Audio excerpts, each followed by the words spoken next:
I see a lot of this Trayvon Martin and Zimmerman case or whatever their names, however you pronounce them.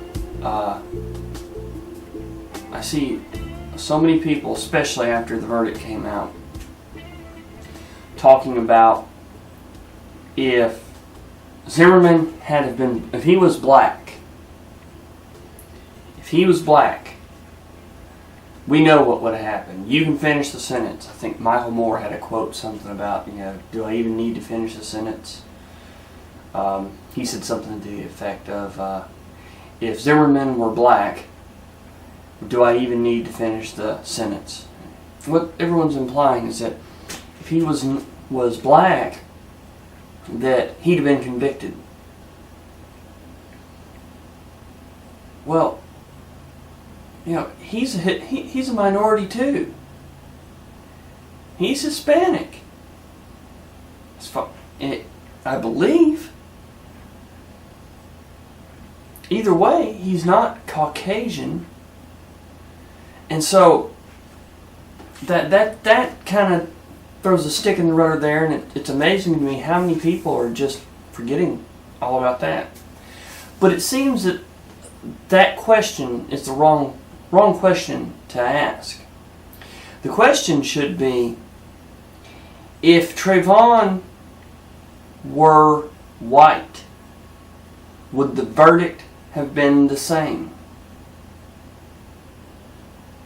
And whenever you take into consideration that jury, which I believe that jury, they did a good job regardless of the outcome because they followed the law. They were bound by the law to fit within criteria, and they followed that.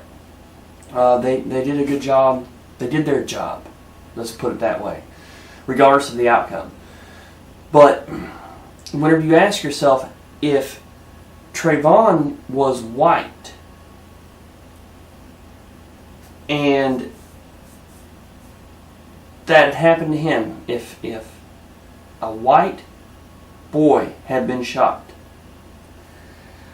by Zimmerman, would the outcome have been the same? And the knee-jerk reaction is, well, of course not. He'd be white. They'd find him guilty for killing a white boy. I don't think so.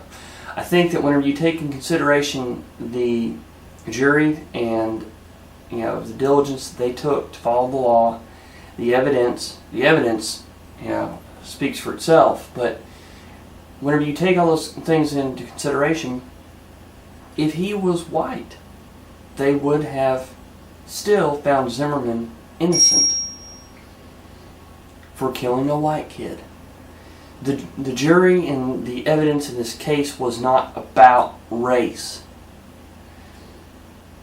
Maybe if Zimmerman was Caucasian, I could see a little bit more of this unbelievable racism that's coming from the left in general and a good number of people in black culture. I understand a little bit. I can't possibly understand where they're coming from, but this shows that there is racism out there. There is a hefty bit of it. It exists in mob mentality, and it is not dependent on a certain color to hate another color. The racism that's out there today is more rooted in ideals,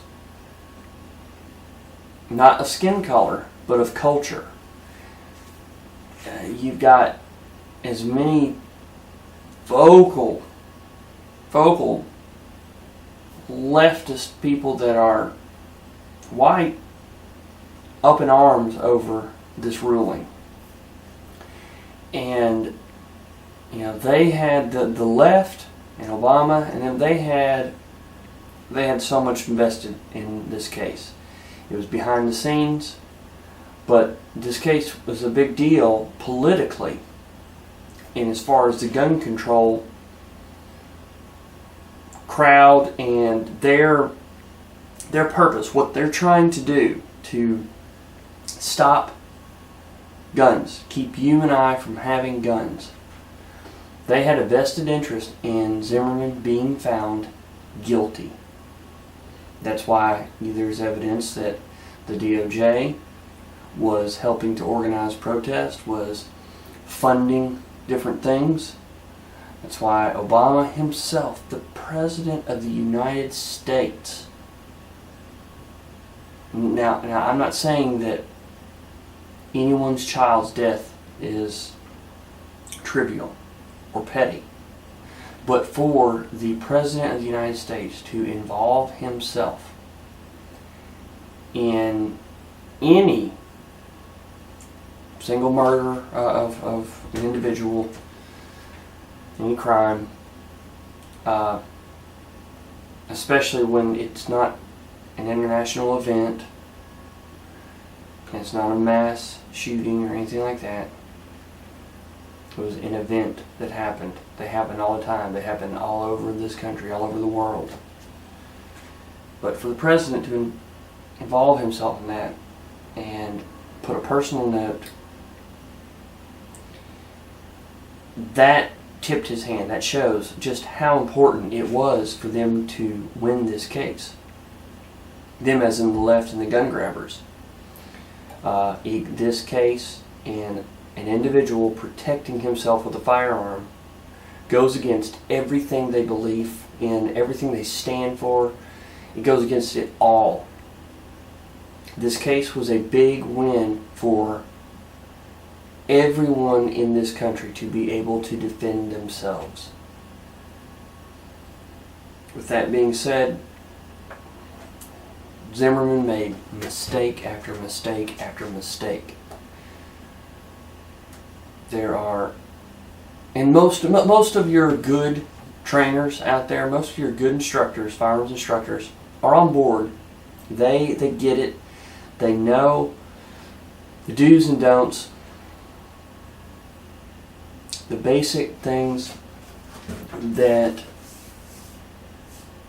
you want to teach the students that change once you carry a firearm.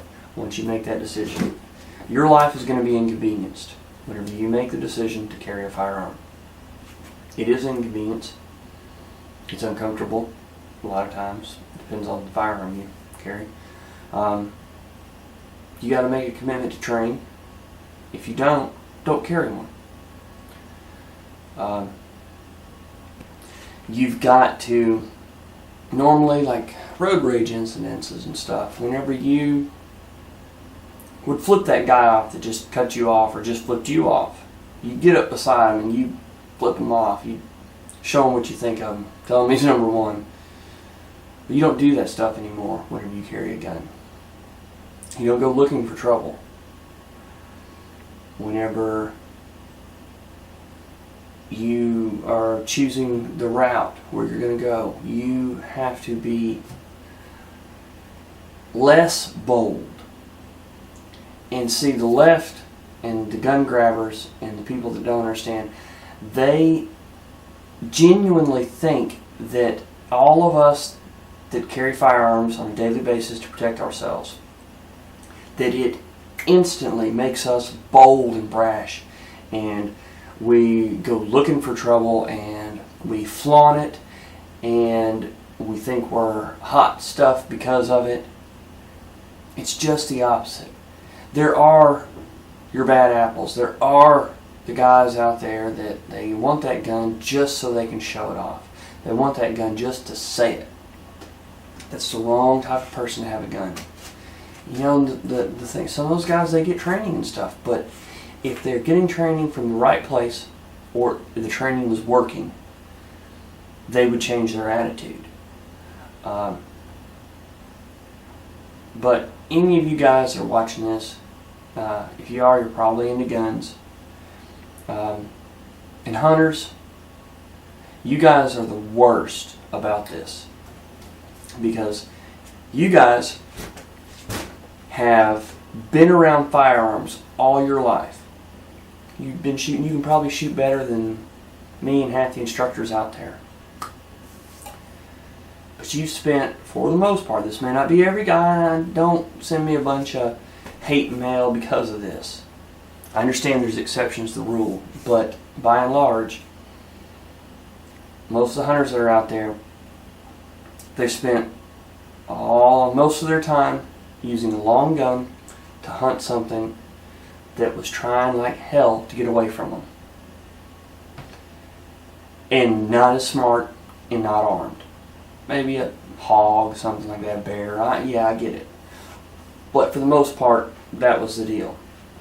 When you go and you put a short gun that's concealed on them, and then you add in the fact that the game now is as smart or smarter than them, and they're trying to kill you. They're doing everything in their power to hurt your family, to hurt you, to take what you have, to kill you. And they get the jump on you. You're reacting. And so, with hunters, especially hunters with a little age on them, they have too much bravado and ill-placed confidence to go seek out proper self-defense training. It's a lot of these guys. It's like it's a stab at their manhood to admit that, okay, I'm going to go get trained on how to protect myself. As a man, you should know how to protect yourself, right? Especially then you add guns in there. Well, I know guns, but for some reason guns are able to, you go into a gun store and you watch, you sit there and you watch down that case, and you watch somebody that walks up and they want to see that gun, and you can tell by looking at them whether or not they know how to handle it or not. But they will, the ones that don't know how to handle a gun, they try so damn hard to make everyone in that store think that they do. They'll get, especially if it's an AR, they'll get that AR and boy, they pop it, they flip it, and everything they do, they pop it up on their shoulder. It's like they're twirling a 6-gun or something. Guys, somehow a gun can make you feel so small and so stupid when say that you've racked the slide on a gun, on a handgun, and you're not used to it, and you can't figure out how to get it to drop. The world starts closing in around you like one of those movies where everything behind you is zooming in, but you're standing still. Like something's about to happen. You can see them fiddling with it, and they get to fiddling faster and faster and faster. And then, if they don't get it, they'll look at that, and then they'll just kind of hold it off to the side, and they'll take it, and they'll just set it down because they're interested in this gun over here now. They didn't have time to mess with that one anymore. There's always little things like that. But the point is that, I go back full circle here. Don't let bravado enter in. Get training. Even if you know guns, even if you were former military, or you're a retired police officer or something, get training. Get more training. Being a police officer or being in the military, you got your partners. You are, for the most part, on the offensive. You're dealing with a long gun, not a handgun. Most of the time, it's a different mindset. Get more training. Doesn't matter where you get it from. Just get more training. And Zimmerman, had he had more training, good training, and taken it to heart, just might not have ever been in this position at all. It's easy to Monday morning quarterback, but the chances are that he wouldn't have been dealing with this. We don't know though. We never will know. And that's the thing. It's final. On either side, it's final. What happens in a gunfight is final. There's no do-overs. That's why training is so important. So what I wanted to talk about was just the fact that we're asking the wrong question. They're asking the question about if Zimmerman was black or Zimmerman was white. That's not the question. If Trevon was white, would the verdict have been the same? And I believe it would have been. That tells you that race was not involved in that decision. This was not a case about race. It was made that way by those who have a vested interest in racism thriving for their well-being and their paycheck, or those who want to win a good battle they needed to win in gun control. And I believe both of those factions lost, and lost big time. And they're all mad about it now. So either way, get more training, and let's think about the questions we're asking. So often it's not the right question that's being asked. Asking the wrong question leads you down the wrong path, and you miss the forest for the trees. So I just had that on my mind, and I wanted to run it by you guys. Tell me what you think. Thanks for watching.